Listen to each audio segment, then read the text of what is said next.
Job, Kabanata 21.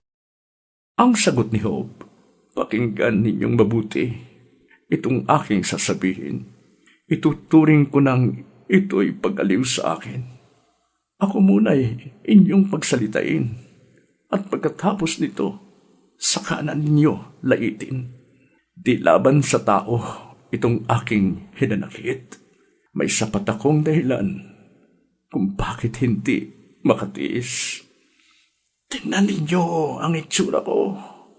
Hindi pa ba ito sapat upang tumahimik na kayo? At walang salitang mabigkas. Tuwing iisipin ko itong sinapit ko, ako'y nanginginig at nanlulumo. Bakit kaya ang masamay hinahayaan pang mabuhay?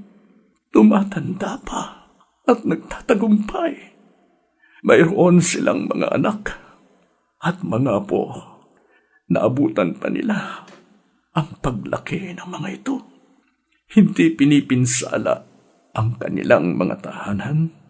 Parusa ng Diyos ay di nila nararanasan. Ang pagdami ng kanilang mga hayop ay mabilis. Ang inahin nilang bakay nasa ayos kung magbuntis. Ang kanilang mga anak ay naghahabulan, parang tupang naglalaro at mayroon pang sayawan. Umaawit sa saliw ng tamburin at lira. Umiindak, nagsasayaw sa tunog ng mga plauta. Ang buong buhay nila'y puspos ng kasaganaan at mapayapa ang kanilang pagharap sa kamatayan. Sinasabi nila sa Diyos, huwag mo kaming pakialaman. Ayaw naming alamin ang iyong kalooban. Sino pa ang makapangyarihang Diyos upang sampahin namin?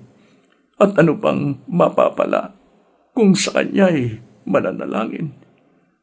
Ang akala nila sa sariling lakas galing ng tagumpay, ngunit di ako sangayon sa kanilang palagay. Ilawan ba ng masamay pinatay ng minsan? Sila ba ay dumanas ang matinding kahirapan? At ang parusa ng Diyos sa kanila ba'y ipinataw? Itinulad pa sa dayaming nililipad nitong hangin o ipang walang laman, tinatangay sa papawirin? Sinasabi ninyong ang anak ay pinaparusahan dahil sa sala ng kanyang magulang. Parusahan sana ng Diyos ang mismong may kasalanan. Sa gayoy, mararanasan nila ang kahirapang sasapitin. Sa parusa ng makapangyarihang Diyos, sila ang pagtanasin. Kapag ang isang tao'y binawian ng buhay, ano pang pakialam niya sa pamilyang naiwan? Sinong makakapagturo ng dapat gawin ng Diyos na siyang humahatol sa buong sansinukob? May taong namamatay sa gitna ng kasaganaan. Panatag ang katayuan, maginhawa ang kabuhayan. Katawan niya ay malusog at malalakas ang tuhod. Mayroon namang namamatay sa kahirapan, ni hindi nakalasap kahit kaunting kaligayahan.